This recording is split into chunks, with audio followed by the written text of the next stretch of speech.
পর তোমাদের সাথে একটা লং ভ্লগ শেয়ার করতে। আর আজকের টাইটেল আর থাম্বনেল দেখে নিশ্চয়ই তোমরা বুঝেই গিয়েছো যে এখন আমি কোথায় যাচ্ছি। দুপুরবেলা স্নান খাওয়ার সেরেই কিন্তু আমি বেরিয়ে পড়েছি আজকের ডেস্টিনেশন ডোমজুর গ্রাম বাংলা পার্কের উদ্দেশ্যে। আর আমাদের ডোমজুরে কিন্তু অনেক ছোটোখাটো ঘুরতে যাওয়ার জায়গা রয়েছে, যেমন ধরুন ইস্কন মন্দির রয়েছে, তারপরে নীলাঞ্জনা পার্ক তো আছেই, সবচেয়ে পুরনো এখানের। আজ আর সেগুলিতে যাব না, আজ আমরা যে সন্ধানে যাচ্ছি সেটা হচ্ছে গ্রাম বাংলা পার্ক। তো চলো ডোমজুরের রাস্তা ধরে আমরা চলে যাচ্ছি। এখানে একটা ছোট্ট কথা বলে রাখি, আমরা গুগল ম্যাপে যদি সার্চ করে এখানে আসি তাহলে যে জায়গাটা দেখাবে সেখানে রাস্তাটা একটু খারাপ, তাই ওই রাস্তা দিয়ে এই গ্রাম বাংলা পার্কে যাওয়া যাচ্ছে না।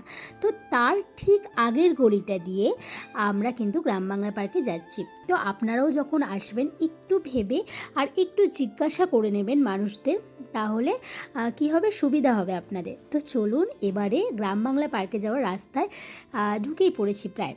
আর এই পার্কটি যেহেতু ডোমজুরে বলা হয়েছে, কিন্তু ডোমজুর থেকে এই পার্কটির দূরত্ব প্রায় অনেকটা ভিতর দিকে। তো আপনারা যখন আসবেন বাইকে আসতে পারেন বা স্কুটি করে আসতে পারেন, টোটো কিন্তু এইখানে আসবে না বলেই আমার মনে হয়। আর এখন আপনাদের সাথে গল্প করতে করতে আমি কিন্তু পৌঁছেই গিয়েছি আমাদের গ্রাম বাংলা পার্কে। তো চলো ভিতরে কী কী আছে সব তোমাদের সাথে শেয়ার করব। আর এই রাস্তাটা দেখো, এই রাস্তা দিয়ে যেতে যেতেই কিন্তু আমার গ্রাম গ্রাম একটা ফিল আসছে। কত সুন্দর দুদিকে রাস্তা, তার মাঝখান দিয়ে চলে যাচ্ছি। আর এখানে দেখো রাস্তাটা একটু খারাপ আছে, এই অবধি তো ঠিক ছিল, কিন্তু তারপর থেকে এখানে একটু খারাপ, কিন্তু তাও অ্যাডজাস্ট করতেই পারবেন। একটু ঘুরতে আসবেন আর অ্যাডজাস্ট করবেন না হয়। একদম শীতে মাখা দুপুর নিয়ে কিন্তু আমরা পৌঁছে গেছি একদম পার্কটির গেটের কাছে। তো চলো এরপরে ভিতরে কি কি আছে সব তোমাদের সাথে অল ডিটেলস এই ভ্লগে শেয়ার করব। পার্কটিতে ঢোকার সাথে সাথেই কিন্তু আপনারা একটা গ্রাম্য নিরিবিলি পরিবেশের সাথে যুক্ত হয়ে যাবেন। আর যারা গ্রাম ভালোবাসো তাদের কথা তো আর বললামই না, এখানে আসার আগে থেকেই আপনাদের এরকম ভাইবস হবে যে যেন গ্রামে এসে গেছি।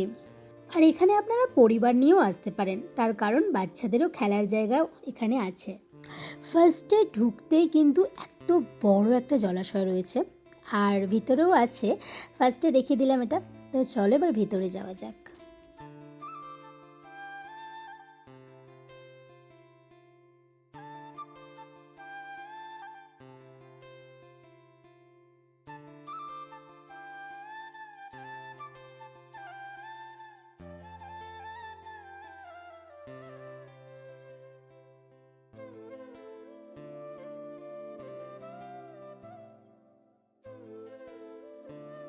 এই পার্কের প্রবেশ মূল্য মাত্র ছিল 20 টাকা। আর 20 টাকার বিনিময়ে এত সুন্দর আপনারা পার্ক দেখতে পারবেন, ফটো তুলতে পারবেন, বাচ্চাদের সাথে খেলতে পারবেন, আর হচ্ছে পিকনিকও করতে পারবেন। আর এটি প্রতিদিন খোলা থাকে, আর সকাল 8টায় খোলা হয় পার্কটি, আর বিকেল 5টার আগে অবধি কিন্তু এখানে থাকতে পারবেন, কারণ বিকেল 5টায় পার্কটি বন্ধ হয়ে যায়। ওই যে ফার্স্টেই বললাম গ্রাম্য নিরিবিলি পরিবেশ, তাই দেখো গাছের সারি আর মাঝখান দিয়ে কি সুন্দর জায়গা রয়েছে, ফটো তুলতে পারবেন, ভিডিও করতে পারবেন। আর এই পার্কটিতে এত বেশি গাছ রয়েছে যে গরমকালের বিকেলেও কিন্তু আপনারা এখানে ঘুরতে আসতেই পারবেন। চলুন চলুন আর দেরি করব না, এবারে পার্কটার ভিতরটা পুরোটা দেখাই, চলো।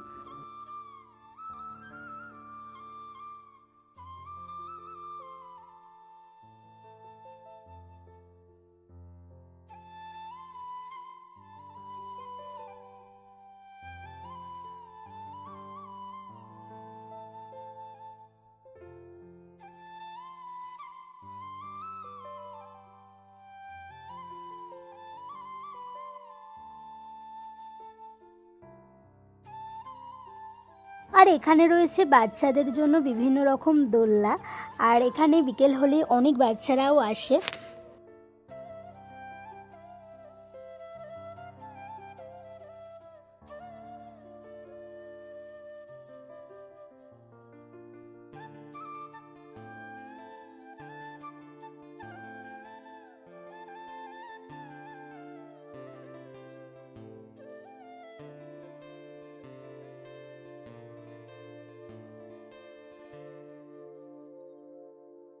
আর এখানে গিয়ে তো আমিও বাচ্চা হয়ে গিয়েছিলাম। রয়েছে দুটো দোলনা, বেশ ভালো লাগছিল।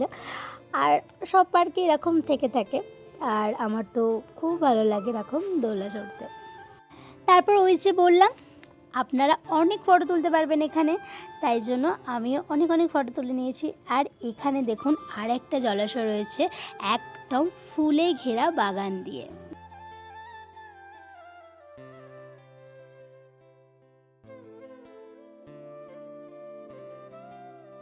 এরপর আমরা যাব আরও একটা জায়গায়, মানে এই পার্কটার মধ্যেই রয়েছে সেই জায়গাটা।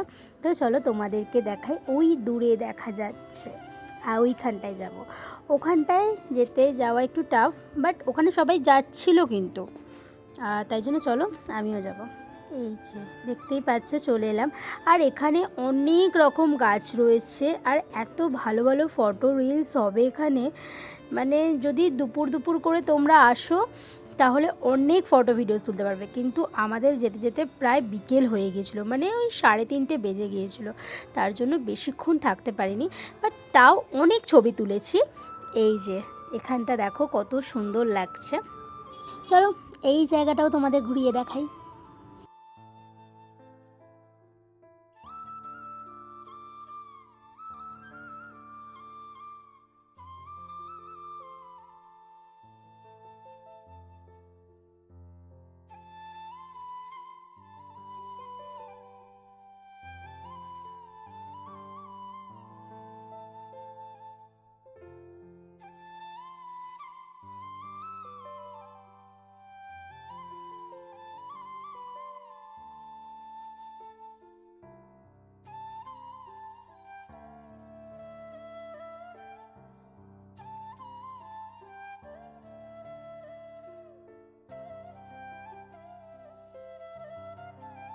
আর ওখান থেকে চলে আসার পরেতে এখানে দেখো কয়েকটা বোট রাখা রয়েছে, হয়তো কদিন পর থেকে এগুলোও চালু হয়ে যাবে।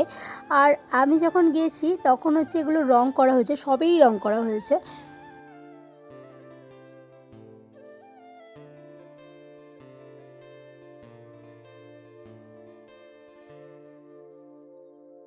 আর এটা আর কি দেখাবো, কয়েকটা মূর্তি এইভাবে মানে ফেলে রাখা হয়েছে, এগুলো জাস্ট সিন দেখানোর জন্যই, আর সেরকম কিছু না। এই যে দেখতে পাচ্ছ তোমরা, দেখেই নাও এটাও। আর আমার সবথেকে এই পার্কটির মধ্যে ভালো লেগেছে এই জায়গাটি। এই জায়গাটিতে যারা আসবে তারাই ভালো লাগবে, কারণ যারা ফটো লাভার তাদের তো পছন্দ হবে। অনেক ফটো তুলেছি এই জায়গাটাতে, বেশ ভালো লাগছিলো। এই জায়গাটি আমার ভালো লাগছে। তো সব শেষ হয়ে গেছে, আমাদের বাড়ি আস্তে আস্তে অনেক বিকেল, মানে 5টাই বেজে গেছে একদম। আর এখন তো শীতকাল, 5টা মানে পুরো সন্ধে। তো আজকের ভ্লগটা এই অবধিই ছিল, দেখা হবে নেক্সট কোনো ভ্লগে, ততক্ষণের জন্য টাটা।